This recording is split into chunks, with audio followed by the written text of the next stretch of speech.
My name is Kaylee Federmann. I'm from Boston, Massachusetts. Right now I go to Berklee College of Music as sophomore, and I'm studying songwriting is my major. Before the pandemic, I would perform all around Boston. I opened for Brooke of Fifth Harmony at Brighton Music Hall, which funny enough was like the last show that I did before the pandemic hit, and actually she was canceling the rest of her tours. This was like the go out with a bang kind of show before everything just shut down. So it was really a big honor to be a part of that. And I would perform like at the Middle East and the Burn and City Winery all around Boston. And I would travel pretty much every month to Nashville and LA to write with other writers and producers, to perform in different clubs like the Mint and the Basement with full bands, which was really fun. And just be writing constantly, working on growing social media. It's always a grind.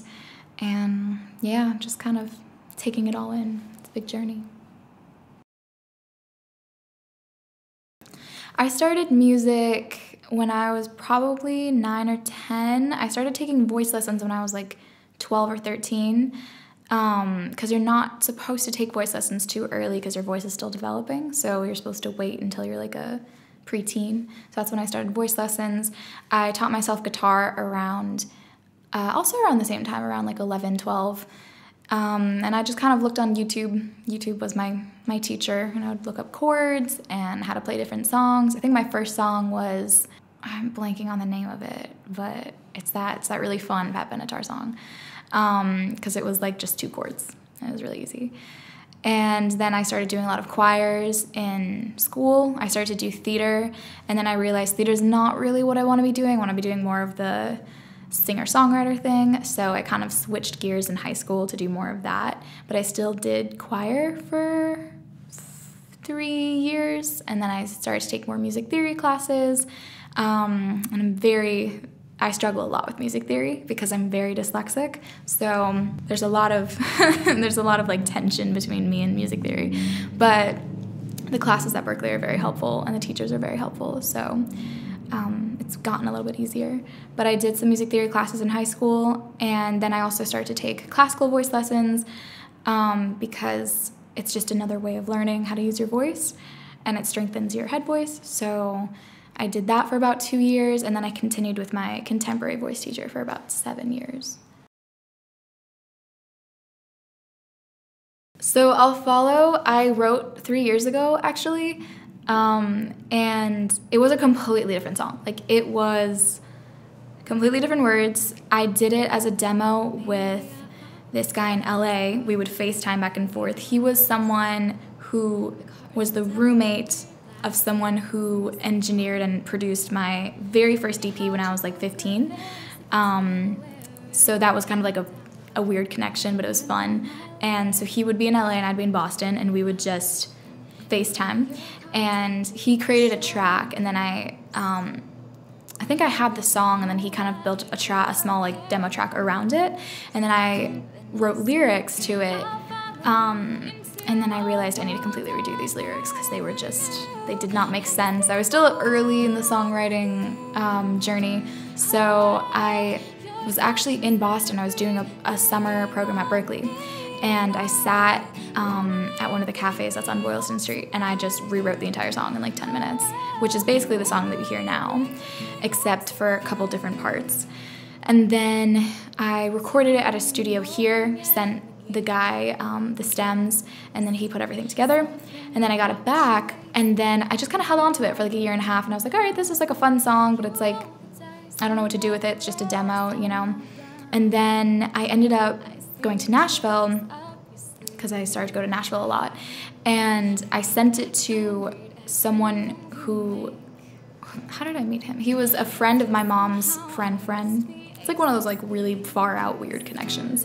And he was a tour manager, still is a tour manager, and he heard it and he was like, you know, this is really good, like we should meet. So I ended up meeting him and at this cafe, and we ended up talking for like 4 hours, and he kind of became my manager. So now he does a lot of the management side for me, and also does all of his like tour managing stuff on his end for his other artists.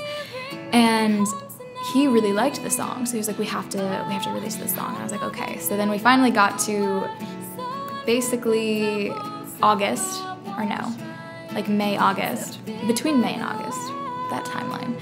And we re-recorded the songs, or this song. We retracked the vocal, we reproduced it, we sent it down to somebody in Nashville who I started writing and producing with a lot, and they recreated the song from the demo, and we restructured it, so new parts kind of came in and new parts went out, and then I rewrote some lyrics, edited it, touched it up, we redid the vocals, added in all the harmonies, all the other production stuff, and now it is what you know. This is the acoustic version, but the full production version is up and streaming everywhere. For me, it was really hard to let go of gigs because I had a lot of gigs lined up for March and April, and then a bunch of like potential summer stuff. So it definitely was a struggle to not have those to look forward to. But I think that now is just a really great time for artists like me who are still kind of starting out, but like had kind of a grind going, and then you kind of come to this like stop. It's just a great time to reflect on what you have done so far and understand that like your mini accomplishments are still accomplishments, and you should look at how far you've come. Know that you're not alone, that all musicians are going through this right now. Like I know some states have like, you can perform here and blah, blah, blah, so it's a little bit tricky, but it's a great time to focus on social media, but also it's a great time to not be on social media because there's just so much content right now. Everyone's putting out content, so it's really easy to get lost in that, and I think it's good to remember that that's not everything that matters, and you should be focusing on the music and the art. It's just a great time to be making art, to be like, if you don't know how to produce, learn how to produce. If you don't know how to play guitar, learn how to play guitar, or just any instrument. If you're a bass player and you want to learn how to write songs. Like, so it's a great time to learn how to do things because it's kind of like you have built-in time that you never had until gigs do return. So I would say that would be my recommendation for other artists or other musicians. That's kind of what I've been doing. Is I've been doing a lot more on the production side, using Logic. I actually take a class at Berkeley for it, but I've been doing a lot more of it on my own and doing just a lot more writing in general. And yeah, just finding ways to stay creative, I think, is really important.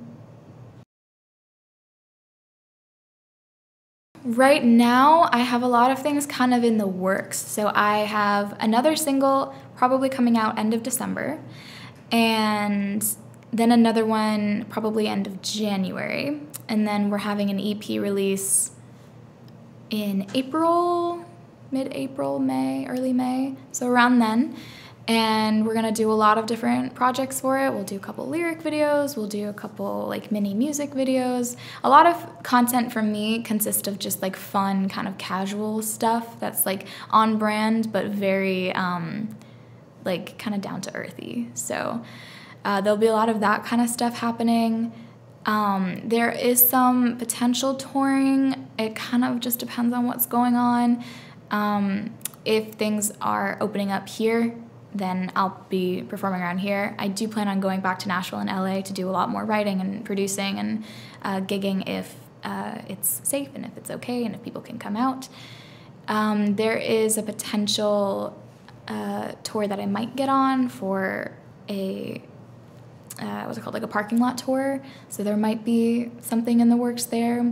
So there's a lot of things that are kind of up in the air, but they're all very fun things and exciting things. But more music is coming out, and more content is coming out, and potential shows. Well, I was actually gonna say that it looks really cool. I like the way that it's set up. It's not like too in your face, and it's not intrusive. I love the color. This blue color is like one of my favorite colors. Any kind of blue is my favorite color. I didn't have headphones, so I don't know what it sounds like, but it looks like it sounds high quality. So my first impression is thumbs up. And I didn't even realize that it was like a prototype. I thought it was like a legit, like good microphone. So yeah, I really like it. I really like it. I do have Instagram. It's at Kaylee Federmann. I do have TikTok. I also have Facebook and YouTube. YouTube and Instagram is where I do most of my content stuff. I'm all about human connection and learning about other people and stories and storytelling. I'm really fun and goofy, so please come join me on my journey. I would love to learn more about you. So at Kaylee Federmann on Instagram, Facebook, YouTube, and TikTok. My TikTok is just more of me being goofy. So if you're into it, you can find me on TikTok. I do a lot of singing stuff there too, a lot of duets, because I love doing the duet stuff. So it's just at Kaylee Federmann for everything. I do have that single that you just heard is out now on Spotify. It's the full production version, so it's a little different than what you just heard, but it's really fun, and I put a lot of my heart into it. So I really hope that you enjoy it. And yeah, so just Kaylee Federmann, Spotify, Instagram, TikTok, YouTube, all of the platforms. Thank you so much, Consci Music, for having me. It was such a pleasure to be here. Your team is amazing, and your microphone and your cable is amazing. So thank you so much, and I hope to work with you again.